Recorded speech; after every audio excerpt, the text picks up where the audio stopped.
Fue en los gobiernos del PRI que se empezó con estas vías de comunicación. Siempre nos ha importado crear infraestructura para poder generar desarrollo en el país. Y hay que ser muy desvergonzados para decir que con el PRI sí hubo esplendor de trenes, porque con el priista de Ernesto Zedillo se concesionaron el 84% de las vías férreas del país y se dejó sin empleo a más de 15,500 familias.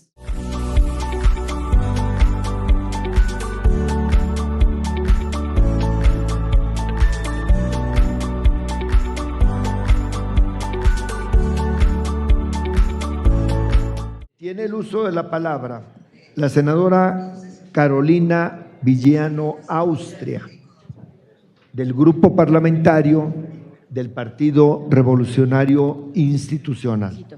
Bueno, quiero decir que nosotros, en primer lugar, decir que estamos a favor de esta minuta. Quiero que quede eso muy claro. Y quiero decir también que justamente fue en los gobiernos del PRI que se empezó con estas vías de comunicación. Siempre nos ha importado crear infraestructura para poder generar desarrollo en el país. Fue precisamente el mejor presidente de México, Lázaro Cárdenas, con quien pudimos iniciar esto.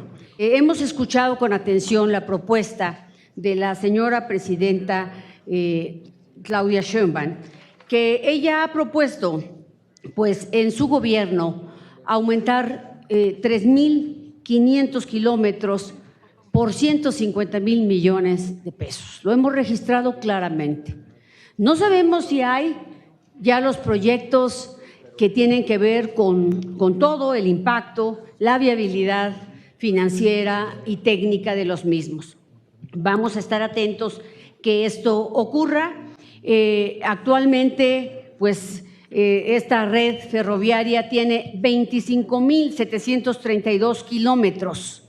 Se van a agregar, al terminar este gobierno, 353. Pero vamos a vigilar que no suceda lo que sucedió en el Tren Maya. Desafortunadamente, este proyecto que se ofreció costaría 120,000 millones. Hoy cuesta 500,000, pero no conocemos bien las cifras porque, como vuelvo a decir, están reservadas. También debo decir que desafortunadamente este proyecto apenas ha podido mover a cerca de 250,000 personas, es decir, 35,000 pasajeros al mes. Esto hace que sea, por supuesto, poco rentable. Por eso requerimos que sea con proyectos. Y yo me quiero referir de manera especial al tren que se ha anunciado y que celebro mucho por la presidenta Sheinbaum, el AIFA a Pachuca. Yo solo pediría que seamos muy cuidadosos con cuidar el medio ambiente y que seamos también, el PRI quiere exigir que se les pida a los concesionarios estén obligados a dar servicio de pasajeros, que estén obligados. Y la vez pasada con el Tren Maya se pidió que quien quería participar, toda la iniciativa privada dijo que no, porque el costo, no había proyectos que significaran que eso iba a costar y también porque no había no había estudios de factibilidad. Ahora tiene que haberlos, porque también debo decir, el Tren Toluca se inauguró 2 veces, pero sigue sin estar concluido. El Tren Maya se inauguró 3 veces, pero sigue sin estar concluido. Yo pediría que simplemente le demos un seguimiento para que esto sea lo que la presidenta ha planteado. Estaremos muy atentos de que se dé con transparencia y con eficiencia para que los mexicanos se puedan ver beneficiados. Gracias, presidente. Tiene el uso de la palabra la senadora Julieta Andrea Ramírez Padilla, del Grupo Parlamentario de Morena. Gracias, presidente. Pues no había necesidad de esperar hasta ahora para poder aprobar estas reformas, pero la oposición, con su moratoria constitucional, impidió que estas reformas y otras más pudieran aprovecharse y aprobarse con antelación. Es innegable que durante el porfiriato se construyó una gran infraestructura ferroviaria a lo largo y ancho del país, salvo que fue con la inversión, el dominio y las ganancias de empresas extranjeras. Y en esas mismas vías, años después, se protagonizaron grandes hazañas de la Revolución Mexicana. En esos trenes se transportaron armas y el fervor de un pueblo que luchaba por la justicia social y contra la dictadura. Por ello, en el año 1937, durante el gobierno del general Lázaro Cárdenas, se hizo honor a la lucha revolucionaria y se nacionalizaron los ferrocarriles. El sistema ferroviario quedó en manos de las y de los mexicanos. El tren se convirtió en el transporte público del pueblo de México. Y con Ernesto Zedillo, bajo el eterno mito de que la infraestructura ferroviaria estaba obsoleta, que requería modernización y de que su rescate podía ser única y exclusivamente con el apoyo y la inversión de los privados, el entreguismo singular del neoliberalismo, con Ernesto Zedillo al frente, terminó por entregar nuestro valioso patrimonio nacional.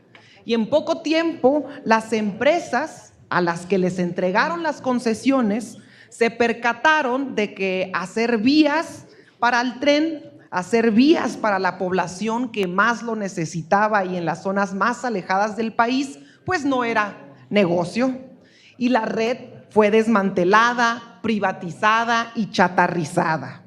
Y hay que ser muy desvergonzados para decir que con el PRI sí hubo esplendor de trenes, porque con el priista de Ernesto Zedillo se concesionaron el 84% de las vías férreas del país y se dejó sin empleo a más de 15,500 familias. El modelo de transporte quedó en abandono y paralelamente se entregaron concesiones de carreteras a diestra y siniestra, porque esas sí eran negocio. ¿Y para qué? Para que después Ernesto Zedillo protagonizara la vergonzosísima escena de irse de asesor al Consejo de Administración de uno de los grupos ferroviarios a los que benefició como presidente. Por fortuna, el sexenio de López Obrador ha recuperado nuestra herencia revolucionaria y apostó por la inversión pública para la construcción y el rescate de trenes de carga y de pasajeros. Hoy se invierte en los trenes sin buscar el lucro personal o de los privados, sino para garantizar y generar oportunidades de bienestar tanto para el pueblo de México, para las zonas históricamente olvidadas, para rehabilitar la economía, brindar empleos, generar infraestructura, y también para la oposición que se terminará subiendo al tren. Es cuanto, presidente. Gracias, senadora Gracias. Ramírez.